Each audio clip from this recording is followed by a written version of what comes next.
Yonder from IV40 coming at you on the eve of a pink Libra full moon. What's better than pink and Librans besides full moons? And Aries. Aries are pretty great too. So we've got a pink full moon in Libra in the sign of Aries. So this is huge. This is wonderful. And I'm not an astrologer, so this is not going to be about astrology or witchcraft, but I am going to talk about a ritual I like to perform on the full moon. And I'm just going to talk about what I think this means as a Libra. I am going to speak to this full moon from personal experience and just give you my perspective on what I'm doing to observe it in this time of coronavirus. Full moons in the time of coronavirus. Wow. I mean, I wouldn't go shopping. Let's just say that right at the beginning of the video. I would avoid public, social distance AF, if you know what I mean. But yeah, so let's get right to the ritual of it, as you saw in the thumbnail, okay? What this is it's a beautiful log, and I believe it's birch. It looks a lot like aspen. Isn't it pretty with the white paper and a little bit of pink paper? Isn't that gorgeous? And I have sort of made like what is called a sage wand, but it doesn't have sage. I just went around and I picked cedar, pine, lavender, and rosemary, and then tied it with some hemp twine, and then these real, it's kind of morbid, but very fitting. Stick with me. These are from, I can't remember what tree. Anyway, don't they look like the coronavirus? So they represent that to me. They really do look like what this looks like on the microscope. That's why you see it everywhere in different memes and stuff. What I'm doing is tying these all to the log and burning it in my fireplace tomorrow night. I actually have a wood stove. So if you have a safe fireplace, fire pit, or wood stove, and it's not a stupid thing to do. So you can, even if you don't have a place that, if you don't want to light a scroll on fire in your apartment sink, don't do that right now. The firemen are busy. Then just light a candle and you get the point. This is just a small ritual that I like to perform. It's called a Yule log around Christmas time. And if you don't have all these different things like incenses and things to burn like that, then don't worry about it. What you can do is just write down some thoughts and some goals. I'll talk to you about that in a second, on a piece of paper. Tie it up like I call it a scroll. It can be on printer paper. It does not need to be fancy. You're going to burn it. So then you just tie it to the log. It's all about intention. Or even just saying a prayer out loud's fine. If full moons mean culmination points, the fullness, the wholeness of the sort of the tipping point, the climax, the peak of the mountain of the month. So you're going to write down everything that you'd like to get rid of. Now that's why I've chosen a bunch of symbolic coronaviruses to bind them and burn them. Let them fall away and turn into ash. Burn them once and for all. You can burn bad energy from the month. You can say, I'm tired of the fighting, or I'm tired of the laziness, I'm tired of the fear, I'm tired of the anxiety, whatever it is you're struggling with, because we're all struggling with so much. Be easy, be loving to yourself and to those around you right now. Everybody's struggling, flipping out. Totally, obviously, to be expected. So you're going to write down all the things that you'd like to have burnt up and turn into ash and go back into the earth and go away from you, be done, gone. Okay, write those down or pray them out, and then speak them out. It's very important. And then the next thing you're going to do is write down all that you would like to ignite and see become really ignited, and lift it up, and you give that to God, and you really lift it up to the heavens. Give it to God. And see, it's not witchcraft. This is Jesus friendly, folks. Okay, so and it really is important to, I choose the full moon because there's a gravitational pull that happens. More earthquakes can happen. People become like werewolf like. They just get really crazy. And I'm convinced it's got, because all of our hairs are standing on end and some stuff's going on. There's a lot of science behind it. I'm not a science geek, so I'm not going to tell you why that is. Okay? But I believe there's power in the full moon. Okay, so you flat earthers out there and you conspiracy theorists out there that think it's a light bulb in the sky run by reptilians that are from Saturn. I don't know what to tell you, because a lot of us feel the power of the full moon. And, I like to do this every full moon. If we can't burn something, that's fine, but I like to ritualize every full moon. I try and go 10 days so that I fast from my vices, things that I just do too much of. I'm a sugar addict, I'm a news addict, I'm a YouTube. There's not a minute of most hours that I'm not listening to YouTube. Okay, so, okay, it's too much. It's too much for me. So I can't go 10 days without technology, but I definitely on the full moon, like no technology. And I try and do that 10 days. I try to fast from sugar. And that sugar means, though, gluten, chocolate, alcohol, so breads, flour, things that we don't think about like that. Oh, it's hard, but it does bring clarity and it does bring, it cleans out your gut. And if your gut is clean and clear, then you're gonna have a clearer head. Okay? That's a whole nother video. But the gut, the brain, huge relationship to be really, really held as sacred. Um, and right now, gosh, no judgment.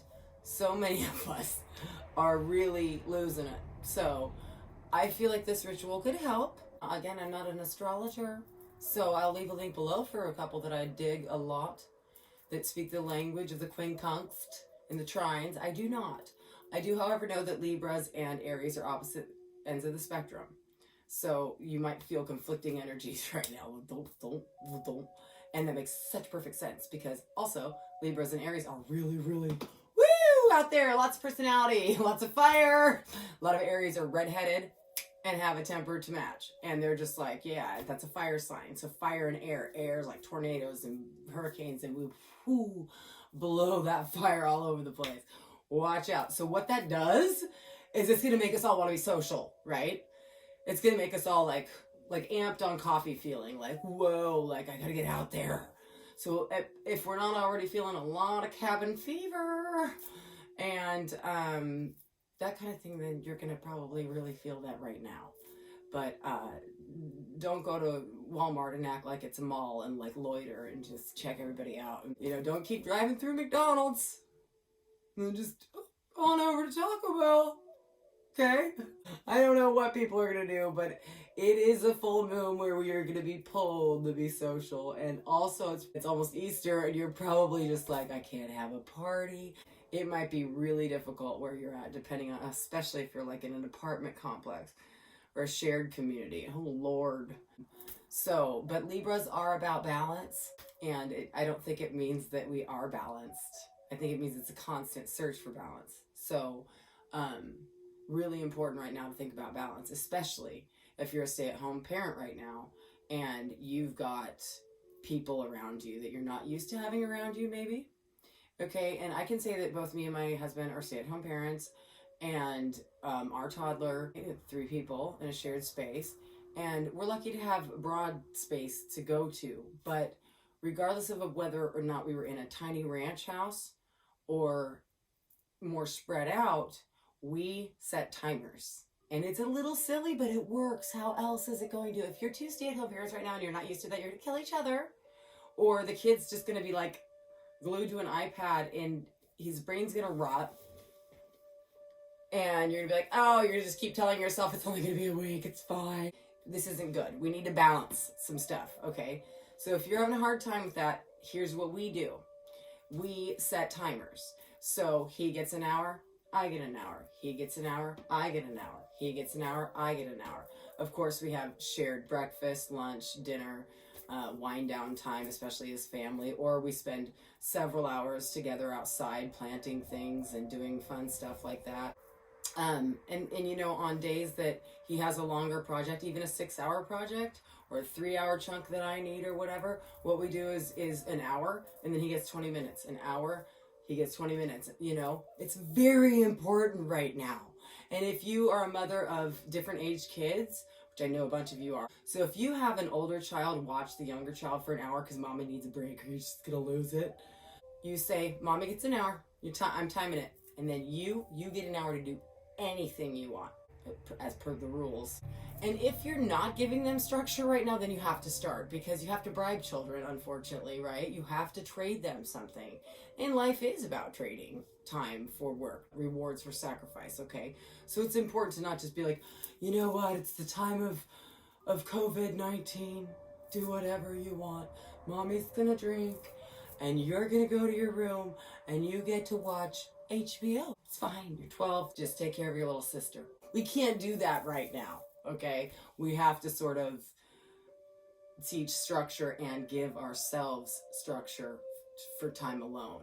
You know, one of the things that I suggest everybody doing that we started doing is having on birthdays. Okay, so you pick your birth date. Okay, so if you're born on the 10th, every month on the 10th, it's your unbirthday. You don't have to wear funny hats, have a tea party, and drink mushrooms. It's your day. You get to pick what you're having for dinner. You get the bubble bath ran for you. You get the vacuuming done for you. You get to decide what, if you want to check out and watch reruns of, you know, Dukes of Hazzard all day, then your wife owes you that on your day. And the kids, they've got their day. You get an unbirthday every month. I think this is crucial, don't you? Don't you think it's a great idea? Like, take it seriously. Have an unbirthday 11 months out of the year. Period. Have a cupcake, okay? Another upcoming video that I want to make is how to have an Easter party, you know, especially if you have one child. Social distancing, lockdown, quarantine, Easter party. How to throw a fantastic social distancing Easter egg hunt for one. The social distancing basics.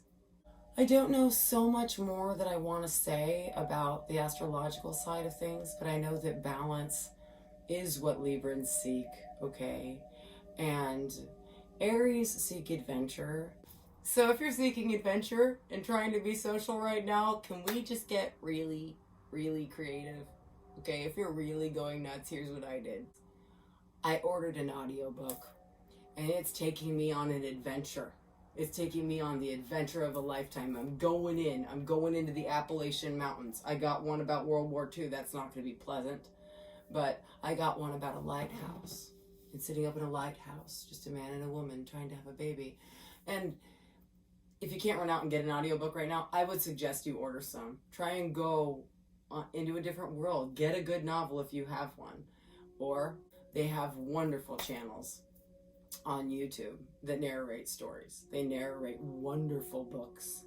They narrate. So did you know that if a book is considered like an antique, it's considered, if it's written 100 years ago, it's royalty free, so anybody can read it. Okay, so you've got really old books out there that can just be read to you while you're doing the dishes, or you're sewing masks, or you're playing with your kid. You can go on an adventure and just listen to narrated stories. I love narrated story time. Just type in narrated story time.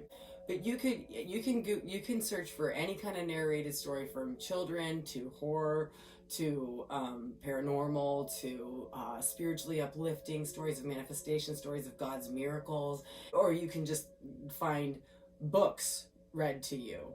And so to me, that's a great suggestion if you're craving adventure. Many of you are still walking your dogs and going on adventures like that, or maybe you have property that you could have a scavenger hunt with your child or children. But I'm just saying, if you are isolated indoors in the city or in a condo or feeling really isolated, that is a last resort if you don't have books or a Kindle or audiobooks lying around like I do, because I'm a weirdo and I'm always prepared for an EMP so we can go back to the 90s. And an EMP would take us to the 1800s. I'm just saying right now, I feel like for me, no judgment, but for me, my balance is out of control with the television watching. I even put on, you know, the projector and the big screen, and I did a movie marathon for like 2 weeks straight. No shame in it. But then I'm like, okay, I gotta chill out. I gotta stop watching the screen and let my imagination kind of take over right now, in a positive way. And really, I want to pretend like, you know, if all we're supposed to do is stay at home and garden, then I'm going to pretend like I'm Laura Ingalls Wilder and I'm going to enjoy this. And I'm going to try and find gratitude in the art of being a homestead wife in the time of the plague. People have lived through this before. This has hit us different times in the world. And the only way sometimes I can get through it is to romanticize being slowed down, listening to something like the flute. This is a CD. I'm listening to an actual CD on a boombox. I'm going there. Listening to the birds, thinking about things like sewing, things like writing, sending letters. I've been doing that. You know, I've been baking. You know, all these things that are pretty old-fashioned that I always have wanted to have, but it's so much easier to do it the other way. So I just say, if you're having a hard time wanting to slow down, you probably really need to slow down. And when we're always listening to YouTube or the radio or people or Facebook or whatever, just constantly feeding ourselves with all this information, we can't slow down and check in with ourselves and God and go, okay, wow, this is actually happening. Okay, let's adjust and check in the best way possible with balance right now. And how can you call that into balance? Okay, and for many of you, I've been seeing like comments everywhere about wanting to murder your spouse, or just not being able to handle this homeschooling thing is crazy, and or mom's home, or I've been hearing weird stuff about families all just being together, okay, and that being crazy hard. Or maybe you've got a frontliner, an essential worker coming home, and they deserve all that they want, for sure, but what about you holding down the fort? Or maybe you're the frontliner and you're going home and you're not getting respected for the time you need. If you're a frontliner, you're gonna need a shower or a bath and a beer or a bowl of ice cream or a bowl of any kind. But you and your partner have got to work out their time too. Okay, so we always try and do that in my marriage. Again, is whoever's working, okay. And I will just mention this real quick. This is the end of the video. Burn your log, enjoy the full moon. But because I'm seeing so much about divorce rates and people going nuts with their kids, I do want to say the technique about timing is crucial, and timing segments that you get for yourself. It's my segment coming up, 2 hours or whatever you guys can work out, half hours, 45 minutes work, hour and a half's work, whatever chunks you guys can give each other or the kids so that they don't lose it. Maybe one has to study while the other one gets to do TV or whatever, and then you switch them. With the balance, that's important is to also say, no technology, guys, for this many hours or even one day, and then the next day they can. Keep them in balance just like yourself. But I can't stress enough how important it is to allow for each person to feel special for a chunk of time so that no one loses their minds. That can be anywhere from a half hour to 3 hours or more. But that way they know, oh, I'm in a safe space. It's all me right now. And you can send kids to their respective rooms. You can send the wife to her room, or vice versa, okay? And you can say, go. Then they get their time too, so they're excited because they know their time's coming up. That's how we do it. What we do is the person who's working has a huge project to finish around the house. They're gonna be tired. They're gonna be really, really exhausted. So I feel like the person who has the child, okay, and gets it, yeah, they're doing the cleaning and they're taking care of a kid and it's exhausting. But they can keep the house clean and do the dishes and make the dinners, and it's the worker's bath night. The person who has the baby all day or the kids all day, they get first thing in the morning, they get time to make their calls or do their social media or whatever they need to do, get themselves situated for the day. They get time in the morning, they get a nice lunch break to get away from the house, work and the kid or whatever. And they get a lovely time at the end of the night too. At least 3 hours that they know, morning, noon, and night, is theirs and theirs only. But the worker also gets a bunch done and gets to come back and feel like, oh, okay, I get a bath and the house is nice and clean and I have food, yay. This is a 2020 partnership now, okay? We're trying to be equal in that regard. And it's very important to have shared family time too. So sometimes I'll get 3 hours back to back with his little 15 or 20 minutes in between, and then we do a big time together in the middle of the day as family. We go out in the sun and rake and plant things or whatever, and then he gets a bunch of time. He gets that latter 3 hours of the day where I get my little 15-20 minutes. So it really works. It works for us. So I hope this helps some of y'all people who haven't been used to this kind of lifestyle, and welcome to it. Many of you are going to change your minds about schooling, and maybe you're going to get used to it and really like it, and we'll have another video about like homeschooling and things soon. I just want to ask you to find your power during this full moon, to find your balance, and to take yourself on an adventure in a creative way. whether it means going on a nature walk and doing a scavenger hunt, or listening to some beautiful music that takes you into a different world. They have megahertz music that's very celestial. They have, native flute takes you onto a reservation with a horse in New Mexico. I don't know. Music can take you on adventures, but nurture that part.